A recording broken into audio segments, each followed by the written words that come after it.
Sesungguhnya orang yang hidup di akhir zaman ini, kualitas iman mereka, kata Rasulullah, sampai mengungguli 50 imannya para sahabat. Sebab apa bisa seperti itu? Sebab sahabat, kata Rasul, kalian adalah sahabat-sahabatku, kalian hidup di zaman aku hidup, kalian lihat langsung mukjizatku, kalian saksikan wahyu turun, kalian bisa mendapatkan kekuatan karena ada bersamaku. Sementara yang hidup di akhir zaman tidak pernah berjumpa denganku, tidak pernah melihat aku, tetapi mereka berpegang erat dengan sunnahku. Mereka mengamalkan di masa-masa keterasingan. Sesungguhnya amalan mereka akan sama dengan 50 amalan kalian. Dan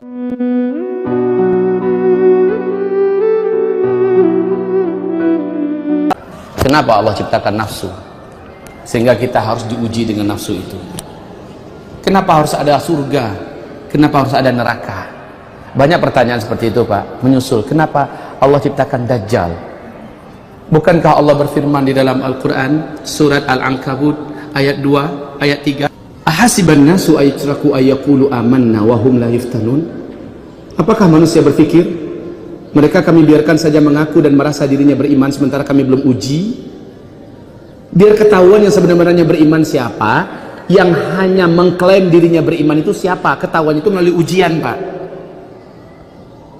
Maka diciptakanlah Dajjal sebagai alat uji, khususnya untuk orang di akhir zaman. Jangan salah-salah loh kaum muslimin, jangan salah-salah bahwa sesungguhnya orang yang hidup di akhir zaman ini, kualitas iman mereka, kata Rasulullah, sampai mengungguli 50 imannya para sahabat.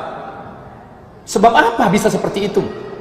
Sebab sahabat, kata Rasul, kalian adalah sahabat-sahabatku, kalian hidup di zaman aku hidup, kalian lihat langsung mukjizatku, kalian saksikan wahyu turun, kalian bisa mendapatkan kekuatan karena ada bersamaku. Sementara yang hidup di akhir zaman tidak pernah berjumpa denganku, tidak pernah melihat aku, tetapi mereka berpegang erat dengan sunnahku. Mereka mengamalkan di masa-masa keterasingan. Sesungguhnya amalan mereka akan sama dengan 50 amalan kalian dalam satu amalan yang sama nilainya. Minna aminhum ya Rasulullah, kami atau mereka yang 50? Bal minkum, kalian, kata Nabi. Jadi ujian di akhir zaman ini berat, Pak. Sahabat aja nggak diberi oleh Allah ujian dengan Dajjal, kita akan mendapatkan ujian dengan Dajjal. Pantas kok kalau kita dikatakan oleh Rasulullah sallallahu alaihi wasallam, aku rindu dengan saudara-saudaraku. Ya Rasulullah, bukankah kami saudara-saudaramu? Bukan, kata Rasul. Kalian adalah sahabat-sahabatku, saudara-saudaraku yang muncul nanti di akhir zaman. Subhanallah.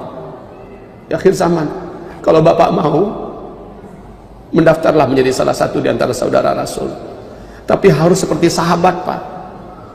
Kualitasnya sekualitas sahabat. Imannya, akhlaknya, ibadahnya, perjuangannya, pengorbanannya harus seperti itu. Nilai kita akan 50 seperti sahabat. Kalau Bapak mau, Bapak bisa, pasti bisa, insya Allah ta'ala. Hanya ujian kita sekarang ini, Pak, Masya Allah, seluruh dunia bersatu menghabisi kita. Rasul dan para sahabat sudah terbentuk kekuatan. Di masa mereka itu sudah, power itu sudah di tangan mereka, apalagi setelah Futuh.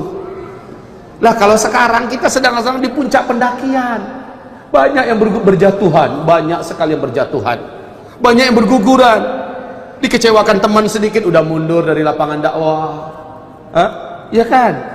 Udah nggak mau lanjut lagi, kecewa dengan ustadznya, udah nggak mau berjamaah lagi, cepat betul kita ngambek. Sementara karakter orang-orang yang hidup bersama para nabi seperti sahabat, wa ka'ayyin min nabiyyin qatala ma'ahu ribbiyuna katsir fama wahanu lima asabahum fi sabilillah wa ma dha'ufu wa mastakanu. Ya, betapa banyak orang-orang yang mendampingi para nabi, mereka mempunyai karakter ksatria. Mereka tidak pernah menyerah dan tidak mau mengalah, dan tidak pernah mereka merasa lemah. Apapun yang menimpa mereka selama di jalan Allah, nggak pernah mundur. Maka dalam perbincangan dengan Bapak yang kami muliakan kemarin, apa kata saya? Bapak jangan mundur, maju lagi. Saya telah kecewa. Iya, itu yang dimaukan setan, kita jatuh di jalan dakwah lalu kita tiarap, lalu kita sendirian, nggak mau lagi, saya udah banyak kecewa. Jangan, itu yang dimaukan oleh setan. Sementara karakter orang-orang yang hidup di akhir zaman, qatala ma'ahu ribbiyuna katsir, fama wahanu lima asabahum fi sabilillah wa ma dha'ufu wa mastakanu. Enggak pernah nyerah, enggak mau mengalah, dan tidak pernah merasa lemah walaupun sendirian. Kalau di dunia ini hanya 1000 orang mujahid, saya harus satu di antara mereka yang 1000 itu. Kalau hanya 100 orang mujahid yang tersisa, 100 itu satunya harus saya. Kalau 10 orang yang ada, satu di antara 10 itu harus saya. Kalau hanya 1 orang yang tersisa, 1 orang itu harus saya. Fama wahanu lima asabahum fi sabilillah. Mereka tidak boleh merasa lemah. Ya, kita hadapi apapun ujian ke depan, tentu saja dengan ilmu, kesabaran, dan keyakinan. Insya Allah kita akan diberi oleh Allah taufik. Doalah, ya Allah, hamba tahu diri hamba ini bukan apa-apa, bukan siapa-siapa, tidak begitu istimewa, bahkan dosa hamba lebih banyak. Tapi memohon kepadamu, jadikan hamba salah seorang di antara hamba terbaikmu di akhir zaman ini. Kita bisa berdoa kepada Allah. Kita bisa minta. Bagi Allah apa yang sulit sih? Cukup dengan kun fayakun. Doa dapat merubah takdir. Siapapun kita, kalau kita punya azam yang kuat, insya Allah Ta'ala. Taib, begitu? Silakan kepada yang lain. Baik, hamba-hamba Allah yang kami muliakan, afwan ya, ada yang belum saya sampaikan. Kalau Bapak masih mau bersabar duduk, saya akan tambahkan sedikit, boleh? Bagus, Alhamdulillah, terima kasih banyak Pak. Yang pertama, benteng yang disiapkan oleh Allah dan Rasulnya di akhir zaman. 1. Rasul mengatakan benteng terbaik kamu di akhir zaman. Lihat halaman 879. Tempat-tempat yang sudah digaransi oleh Allah, tempat itu diharamkan untuk Dajjal. Ternyata tempatnya ada 4. Ada 4, 2 dalam hadis sahih tentang Mekah dan Madinah, ditambah 2 lagi berikut ini, yaitu halaman 881, diriwayatkan oleh Imam Ahmad.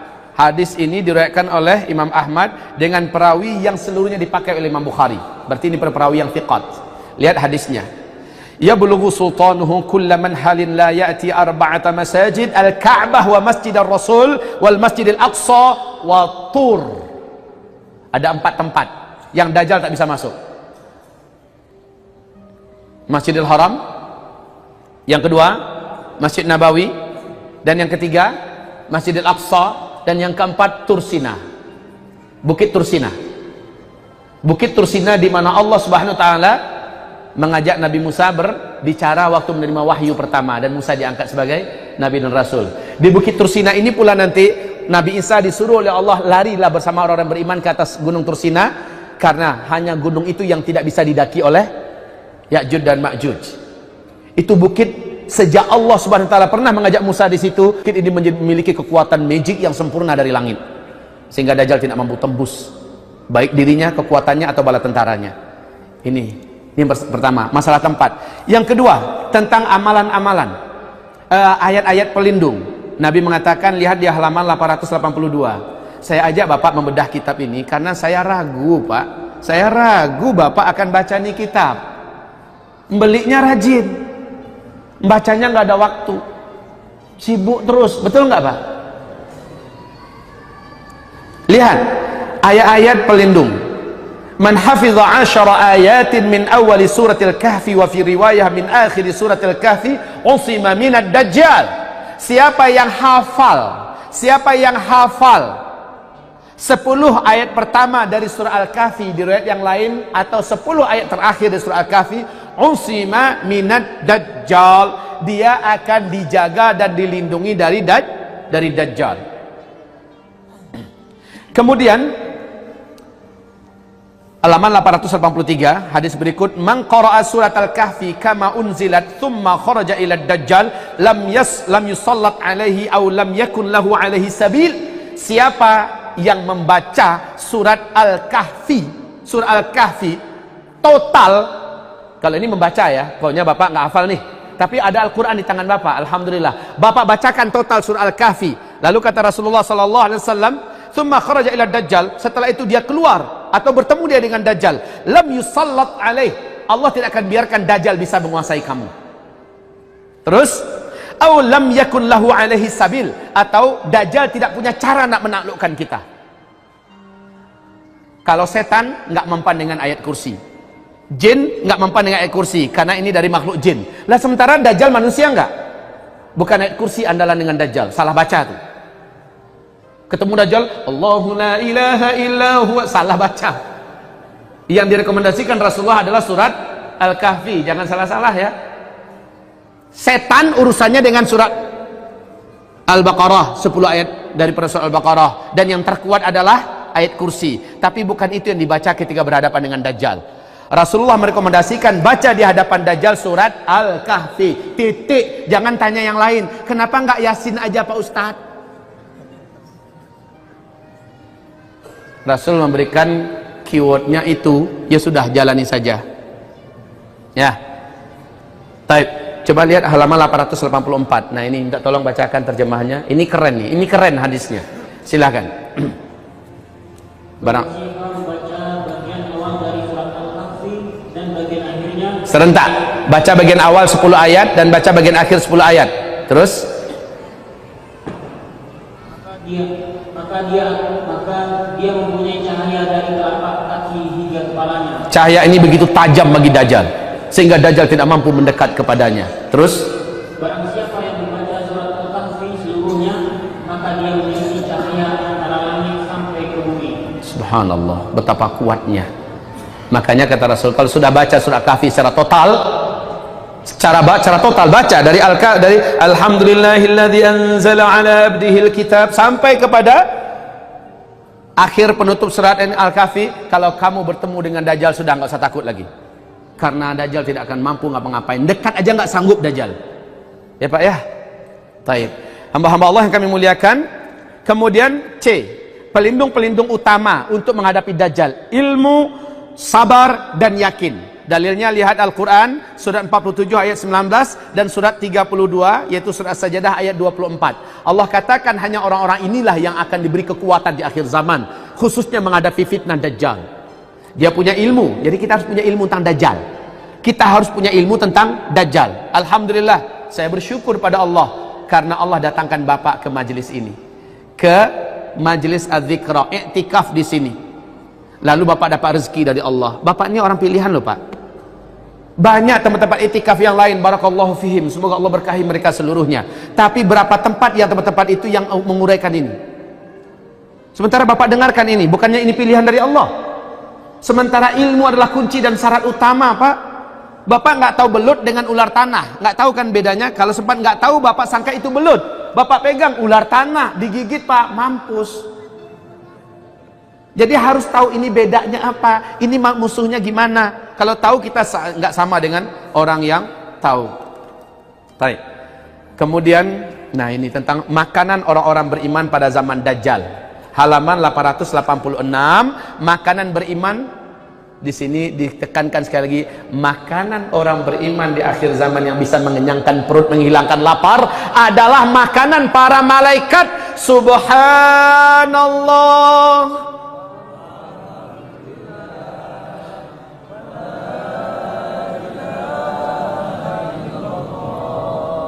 Wallahu akbar. Baca, niatkan ya Rabb, jadikan bacaan ini mengenyangkan perut hamba, menguatkan tubuh hamba, maka Allah akan berikan sesuai dengan yang dia niatkan. Lihat ini hadis terang sekali. Maka ketika saya jumpa dengan Ustaz Arifin, saya lihat ini sedang diarahkan Allah agar umat dibekali dari sekarang. Masya Allah. Ketika saya bertemu dengan Ustaz Nuruddin, ini sedang diarahkan Allah agar umat punya senjata di akhir zaman. Ketika saya bertemu dengan hamba-hamba Allah yang mempunyai akidah yang sama, sementara dia serius di bidang kuda, lalu melatih dirinya dan melatih para pemuda, saya lihat ini sedang diilhamkan Allah, maka diarahkan semua ke sana. Saya pada akhirnya berharap semoga jadi kenyataan, dan sudah mulai. Ternyata di Az-Zikra mudah-mudahan jadi contoh nanti untuk provinsi yang lain. Buat yang seperti ini.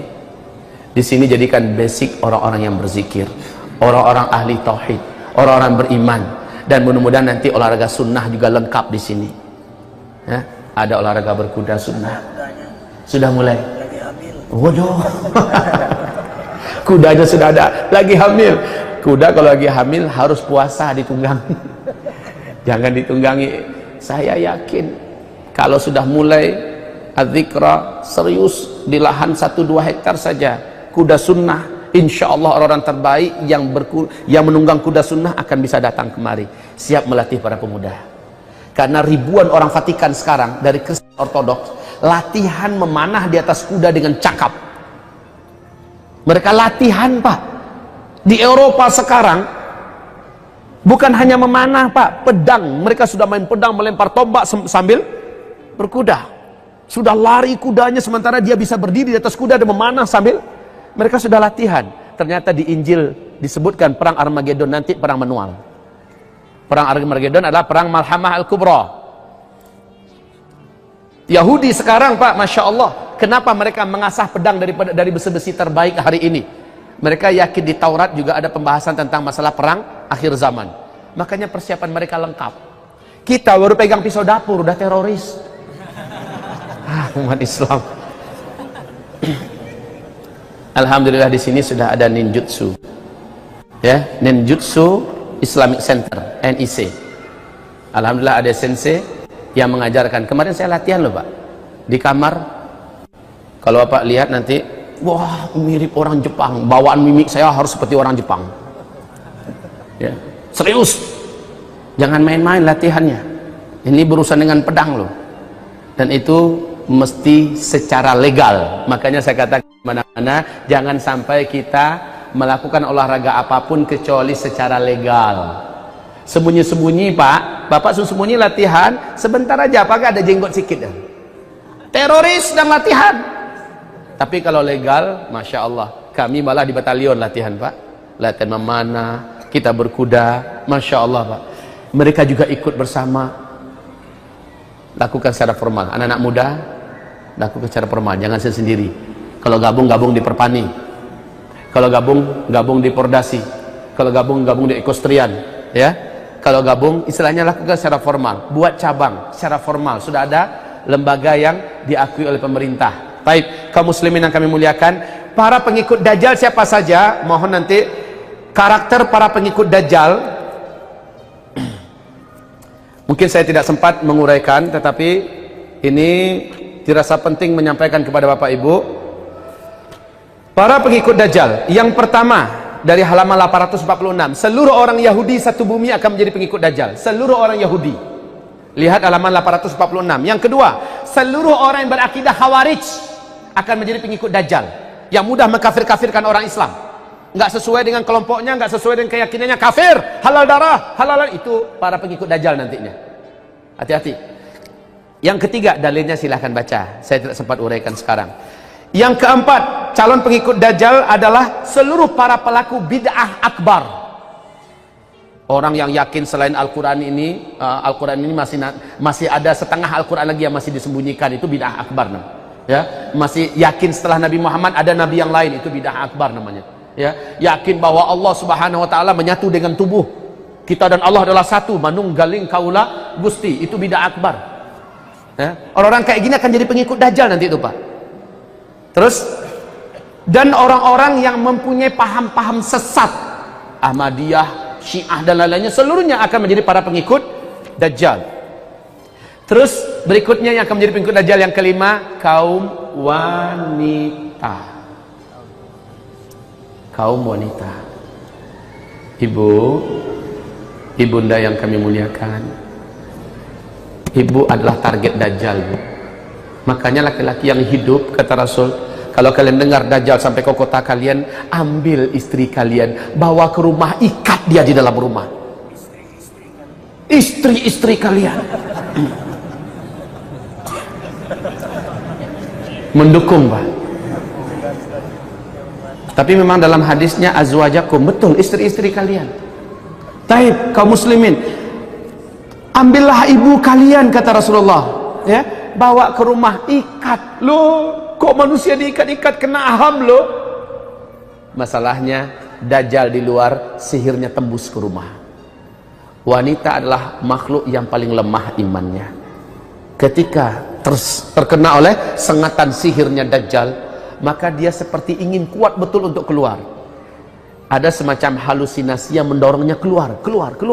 Masalahnya kalau udah keluar ketemu Dajjal, menguaplah imannya, lalu dia sujud menyembah Dajjal. Makanya Nabi wajibkan para lelaki yang masih hidup agar bawalah wanita-wanita kalian, bawalah ibu-ibu kalian, bawalah anak-anak gadis kalian, ikat mereka di dalam rumah kalian dan jangan biarkan mereka keluar dari rumah.